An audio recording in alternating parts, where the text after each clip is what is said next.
Welcome back to Sirinandan YouTube channel. ಇವತ್ತಿನ recipe mutton sambar ಹೇಗೆ ಮಾಡೋದು ಅಂತ ನೋಡೋಣ. ಮನೆಯಲ್ಲೇ ಸಿಂಪಲ್ ಆ್ಯಂಡ್ ಈಸಿಯಾಗಿ ಹೋಮ್ ಮೇಡ್ ಮಟನ್ ಸಾಂಬಾರು ಹೇಗೆ ಮಾಡೋದು ಅಂತ ನೋಡೋಣ. ನಾನಿಲ್ಲಿ 1 kgಯಷ್ಟು ಮಟನ್ ತೊಗೊಂಡಿದ್ದೀನಿ. ಅದಕ್ಕೆ ನಾನು ಸ್ವಲ್ಪ ಅರಿಶಿನ ಪುಡಿ ಹಾಕ್ಕೊಂಡು ನಾನು ಅದನ್ನು ಚೆನ್ನಾಗಿ ವಾಶ್ ಮಾಡ್ಕೊತೀನಿ.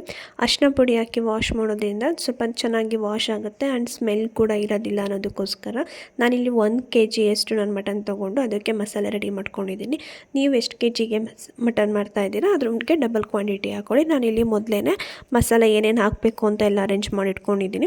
ಅಲ್ಲಿ ಒಂದು 5 ಆನಿಯನ್ ತೊಗೊಂಡಿದ್ದೀನಿ, ಸ್ವಲ್ಪ ಗಾರ್ಲಿಕ್, ಶುಂಠಿ, ಚಿಲ್ಲಿ ಆ್ಯಂಡು ಸ್ವಲ್ಪ ಪುದೀನ ಕೂಡ ತೊಗೊಂಡಿದ್ದೀನಿ. ನಾನಿಲ್ಲಿ ಒಂದು ಜಾರಿಗೆ ಬೆಳ್ಳುಳ್ಳಿ ಹಾಕ್ಕೊಂಡು ಅದಕ್ಕೆ ಸ್ವಲ್ಪ ಶುಂಠಿ ಹಾಕ್ಕೊಂಡು ಪುದೀನ ಕೂಡ ಹಾಕ್ಕೊಂಡು ಮೆಣಸಿನ್ಕಾಯಿ ಮತ್ತು ನಾನು ಆನಿಯನ್ ಕೂಡ ಹಾಕ್ಕೊಂಡು ಒಟ್ಟಿಗೆ ಪೇಸ್ಟ್ ಮಾಡ್ಕೊತಾ ಇದ್ದೀನಿ. ನೀವು ಬೇಕಿದ್ದರೆ ಸಪ್ರೇಟ್ ಪೇಸ್ಟ್ ಕೂಡ ಮಾಡ್ಬೋದು. ನೀವು ಬೇಕಿದ್ದರೆ ಜಿಂಜರ್ ಗಾರ್ಲಿಕ್ ಪೇಸ್ಟ್ ಸಪ್ರೇಟಾಗಿ ಕೂಡ ಪೇಸ್ಟ್ ಮಾಡ್ಕೋಬೋದು, ಆನಿಯನ್ ಪೇಸ್ಟ್ ಸಪ್ರೇಟ್ ಮಾಡ್ಕೋಬೋದು. ಬಟ್ ನಾನಿಲ್ಲಿ ಎಲ್ಲದನ್ನೂ ಒಟ್ಟಿಗೆ ಪೇಸ್ಟ್ ಮಾಡ್ಕೊತಾ ಇದ್ದೀನಿ. ನಾನಿಲ್ಲಿ ಸ್ವಲ್ಪ ಒಂದು ಕಟ್ಟಷ್ಟು ಮೆಂತ್ಯ ಸೊಪ್ಪು ತೊಗೊಂಡಿದ್ದೀನಿ ಮತ್ತು ಸ್ವಲ್ಪ ಸಾಂಬಾರು ಸೊಪ್ಪು ಕೂಡ ತೊಗೊಂಡಿದ್ದೀನಿ. ಮಟನ್ ಸಾಂಬಾರಿಗೆ ಮೆಂತ್ಯ ಸೊಪ್ಪಿದ್ರೆ ಅದು ಟೇಸ್ಟ್ ಚೆನ್ನಾಗಿರುತ್ತೆ ಅನ್ನೋದಕ್ಕೋಸ್ಕರ ನಾನು ಸ್ವಲ್ಪ ಜಾಸ್ತಿ ಕ್ವಾಂಟಿಟಿ ತೊಗೊಂಡಿದ್ದೀನಿ.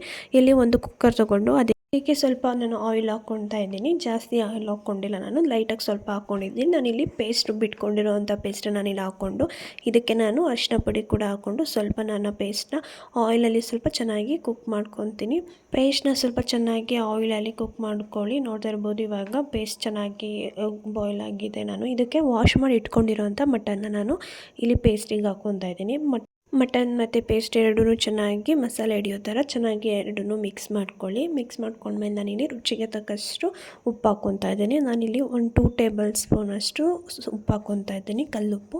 ನಾನು ಆವಾಗಲೇ ಸೊಪ್ಪು ಕಟ್ ಮಾಡ್ಕೊಂಡು ಇಟ್ಕೊಂಡಿದ್ದೆ. ಮೆಂತ್ಯ ಸೊಪ್ಪು ಕೂಡ ಹಾಕ್ಕೊಂಡು ಇದಕ್ಕೆ ಸ್ವಲ್ಪ ಸಾಂಬಾರು ಸೊಪ್ಪು ಹಾಕ್ಕೊತಾ ಇದ್ದೀನಿ. ಲಾಸ್ಟಲ್ಲಿ ಸ್ವಲ್ಪ ಹಾಕ್ತೀನಿ, ಇವಾಗ ಸ್ವಲ್ಪ ಸಾಂಬಾರು ಸೊಪ್ಪು ಕೂಡ ಹಾಕ್ತಿದ್ದೀನಿ. ಮೆಂತ್ಯ ಸೊಪ್ಪು ಹಾಕೋದ್ರಿಂದ ಟೇಸ್ಟ್ ಚೆನ್ನಾಗಿರುತ್ತೆ, ಸೊ ನಾನು ಜಾಸ್ತಿ ಯೂಸ್ ಮಾಡ್ತೀನಿ.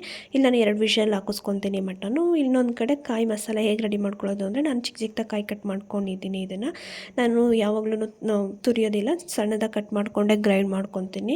ಇದು ಸಣ್ಣದಾಗಿ ಚಿಕ್ಕದಾಗಿ ಸ್ವಲ್ಪ ಗ್ರೈಂಡ್ ಮಾಡ್ಕೊಳ್ಳಿ. ಗ್ರೈಂಡ್ ಮಾಡ್ಕೊಂಡ್ಮೇಲೆ ನಾನು ಇದಕ್ಕೆ ಕಂಪ್ಲೀಟ್ ಒಂದು ಸಣ್ಣ ಟೊಮೊಟೊಯನ್ನು ಹಾಕ್ತಾಯಿದ್ದೀನಿ. ನೀವು ಟೊಮೊಟೊನ ಹಾಕೋದಿದ್ರೆ ಹಾಕ್ಬೋದು, ಇಲ್ಲಾಂದರೆ ಸ್ಕಿಪ್ ಕೂಡ ಮಾಡ್ಬೋದು. ಕೆಲವರು ಯೂಸ್ ಮಾಡಲ್ಲ, ಬಟ್ ನಾನಿಲ್ಲಿ ಚಿಕ್ಕದು ಯೂಸ್ ಮಾಡ್ತಾಯಿದ್ದೀನಿ. ಇಲ್ಲಿ ನಾನು 2 ಇಡಿಯಷ್ಟು ಕಡಲೆ ಹಾಕ್ಕೊಂಡು ಇದಕ್ಕೆ 1 ಟೇಬಲ್ ಸ್ಪೂನಷ್ಟು ಗಸಗಸೆ ಹಾಕಿ ಸ್ವಲ್ಪ ವಾಟರ್ ಹಾಕ್ಕೊಂಡು ರುಬ್ಕೊತೀನಿ. ನೋಡ್ತಾ ಇರ್ಬೋದು ಮಟನ್ ಆಗಲೇ 2 ವಿಷಲ್ ಹಾಕಿಟ್ಟಿದ್ವಲ್ಲ ಎಷ್ಟು ಚೆನ್ನಾಗಿ ಬಾಯ್ಲ್ ಆಗಿದೆ, ಕುಕ್ ಆಗಿದೆ ಅಂತ. ಈಗ ಕಂಪ್ಲೀಟಾಗಿ ಆಗಿದೆ. ನಾನು ಇದಕ್ಕೇ 2 ಟೇಬಲ್ ಸ್ಪೂನಷ್ಟು ಚಿಲ್ಲಿ ಪೌಡರ್ ಹಾಕ್ಕೊತೀನಿ. 2 ಟೇಬಲ್ ಸ್ಪೂನ್ ಚಿಲ್ಲಿ ಪೌಡರ್ಗೆ ನಾನಿಲ್ಲಿ 4 ಟೇಬಲ್ ಸ್ಪೂನಷ್ಟು ಸಾಂಬಾರು ಪೌಡರ್ ಹಾಕ್ಕೊತೀನಿ. ಎಲ್ಲ ಮನೇಲೇ ಮಾಡಿರೋ ಅಂಥದ್ದು, ಯಾವುದು ಕೂಡ ಅಂಗಡಿಯಲ್ಲಿ ತಂದಿರೋದು ಅಲ್ಲ. ಇದಕ್ಕೆ ಸ್ವಲ್ಪ ವಾಟರ್ ಮಿಕ್ಸ್ ಮಾಡಿಕೊಂಡು ಸ್ವಲ್ಪ ಮಟನ್ನು ಮತ್ತು ಖಾರಾಗೆಲ್ಲ ಚೆನ್ನಾಗಿ ಬೇಯೋ ಥರ ಬೇಯಿಸ್ಕೊಳ್ಳಿ. ನೀವು ಆವಾಗಲೇ ಕಾಯಿದು ಮಸಾಲೆ ರುಬ್ಬಿಟ್ಕೊಂಡಿದ್ರಲ್ಲ ಅದನ್ನೇ ಹಾಕ್ಬಿಟ್ಟು ಬೇಯಿಸ್ಕೊಂಬಿಡಿ. ಫಸ್ಟ್ ವಾಟರಲ್ಲಿ ಸ್ವಲ್ಪ ಹಾಕ್ಕೊಳ್ಳಿ. ನಾನಿಲ್ಲಿ 2 ಟೇಬಲ್ ಸ್ಪೂನಷ್ಟು ಗರಂ ಮಸಾಲ ಕೂಡ ಹಾಕ್ಕೊತಾ ಇದ್ದೀನಿ. ವಾಟರಲ್ಲಿ ಸ್ವಲ್ಪ ಮಟನ್ನು ಚೆನ್ನಾಗಿ ಬಾಯ್ಲ್ ಆದರೆ ಅದು ಟೇಸ್ಟ್ ಚೆನ್ನಾಗಿರುತ್ತೆ. ಮಟನ್ಗೆಲ್ಲ ಖಾರ ಎಲ್ಲ ಚೆನ್ನಾಗಿ ಹಿಡಿಯುತ್ತೆ ಅನ್ನೋದಕ್ಕೋಸ್ಕರ ನಾನಿಲ್ಲಿ ವಾಟರ್ ಹಾಕ್ಕೊಂಡು ನಿಮ್ಗೆ ಎಷ್ಟು ವಾಟರ್ ಕ್ವಾಂಟಿಟಿ ಬೇಕಿರುತ್ತೆ ಅಷ್ಟು ಹಾಕ್ಕೊಳ್ಳಿ.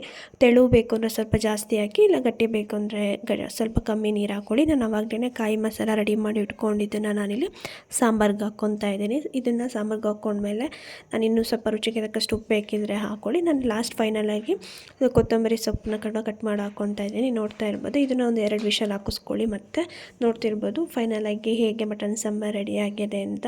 ನೀವು ಕೂಡ ಮನೇಲಿ ತುಂಬ ಈಸಿಯಾಗಿ ಆ್ಯಂಡ್ ಹೋಮ್ ಮೇಡಾಗಿ ಮಾಡುವಂಥ ಮಟನ್ ಸಾಂಬಾರು, ಯಾವುದೇ ರೀತಿ ಅಂಗಡಿಯಲ್ಲಿ ಸಿಗುವಂಥ ಪೌಡರ್ನ ಯೂಸ್ ಮಾಡ್ದಲೇ ಮನೆಯಲ್ಲೇ ಮಾಡಿರೋವಂಥ ಹೋಮ್ ಮೇಡ್ ಮಟನ್ ಸಾಂಬಾರು. ನನಗೆ ಸಾಂಬಾರು ಸ್ವಲ್ಪ ತೆಳು ಇದ್ದರೆ ಇಷ್ಟ ಆಗುತ್ತೆ, ತುಂಬ ಗಟ್ಟಿ ಇದ್ದರೆ ಅಷ್ಟು ಇಷ್ಟ ಆಗೋಲ್ಲ. ಸೊ ನಾನು ಹಾಗಾಗಿ ಸ್ವಲ್ಪ ತೆಳುವೇ ಮಾಡ್ಕೊಂಡಿದ್ದೀನಿ. ನಿಮಗೆ ಗಟ್ಟಿ ಬೇಕು ಅಂದರೆ ಸ್ವಲ್ಪ ವಾಟರ್ ಕಮ್ಮಿ ಮಾಡ್ಕೊಂಡು ಕೂಡ ಮಾಡ್ಕೋಬೋದು. ನನಗೆ ತೆಳು ಇದ್ರೇ ಟೇಸ್ಟ್ ಚೆನ್ನಾಗಿರುತ್ತೆ ಅನ್ನೋದಕ್ಕೋಸ್ಕರ ಸ್ವಲ್ಪ ವಾಟರ್ ಜಾಸ್ತಿ ಹಾಕ್ಕೊಂಡಿದ್ದೀನಿ.